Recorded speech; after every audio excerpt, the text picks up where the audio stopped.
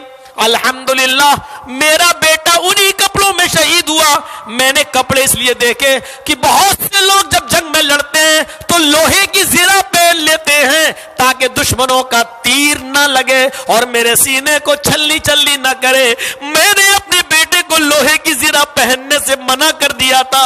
میرے بیٹے دشمنوں کا مقابلہ کرنا ہے تو مجھے پیٹھ میں تیر نہیں دیکھنا ہے، مجھے سینے میں تیر دیکھنا ہے۔ میرے بیٹے لوہے کی زرہ پہننے والا بہادر نہیں ہوتا ہے، تم بغیر لوہے کی زرہ پہنے ہوئے انہی کپڑوں میں لڑنا اور تیر تمہارے سینے میں لگنا چاہیے۔ اے حجاج الحمدللہ میرے بیٹے کے سینے ہی میں تیر لگا ہے، میرا بیٹا زرہ کی حالت میں نہیں مرا ہے۔ میرے بیٹے کو تو نے کعبے کی اتنی اونچی دیوار پہ لٹکا دیا ہے کہ لٹکنے کے بعد بھی کہہ رہا ہے کہ میں ابھی زندہ ہوں اور قیامت تک ظلم کے ستم کیا کے خلاف آواز اٹھاتا رہوں گا۔ اے حجاج دیکھ میرا بیٹا ابھی بھی للکار رہا ہے، ابھی بھی تجھے چڑھا رہا ہے، ابھی بھی تجھ کو للکار رہا ہے، یہ کہہ رہا ہے ابھی اس خطیب کے مرنے کا وقت نہیں آیا، دیکھ ابھی بھی۔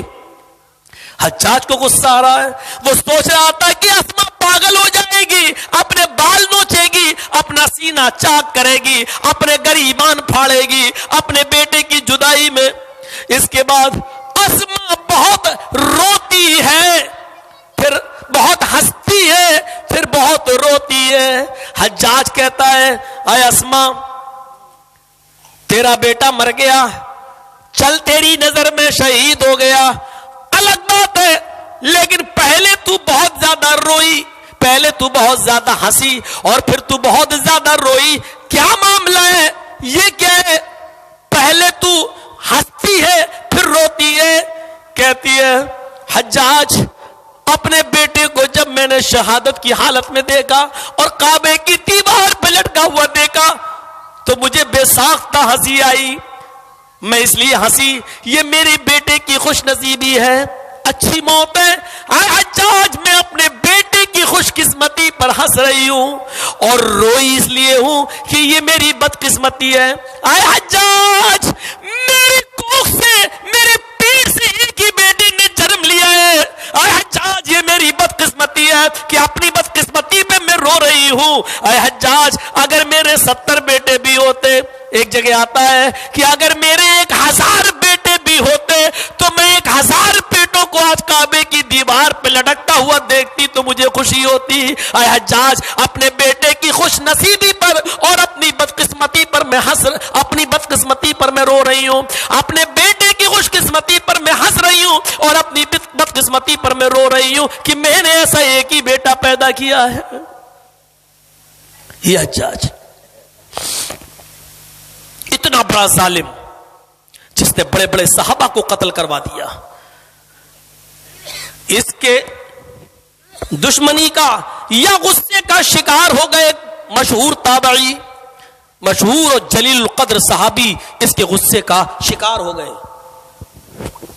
نام ہے ان کا سعید ابن جبیر، اور سنیے گا جو چیز بتانا چاہتا ہوں وہ آپ، سعید ابن جبیر اس کے غصے کا شکار ہو گئے لیکن بھاگ گئے، گرفت میں نہیں آئے۔ حجاج ابن یوسف نے اپنے 2 سپاہیوں کو ان کو تلاش کرنے کے لیے بھیج دیا، جاؤ سعید ابن جبیر جہاں بھی ملے ان کو زندہ پکڑ کے لانا، ان کو میری آنکھوں کے سامنے قتل کیا جائے گا، جو بھی قتل کرے گا میری آنکھوں کے سامنے قتل ہوگی۔ سعید ابن جبیر کے قتل کا اعلان کر دیا گیا، لیکن حجاج نے اپنی پولیس کو بھیجا ان کو زندہ پکڑ کے لاؤ، لیکن پورے علاقے میں ڈھونڈ لیا گیا، سعید کا پتہ نہیں چلا۔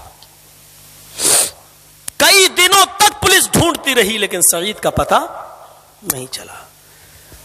کسی چمچے نے خبر دے دی، اس زمانے میں بھی چمچہ گیری ہوتی تھی، پیسوں کا لالچ دے کر جو بھی ڈھونڈے گا یا بتا دے گا تو اس کو اتنا انعام اتنا انعام اتنا انعام، اور کسی مسلمان نے ہی خبر دے دی حجاج کی پولیس کو کہ فلاں فلاں گھر میں رات میں چھاپا مارنا، سعید تمہیں وہاں مل جائیں گے۔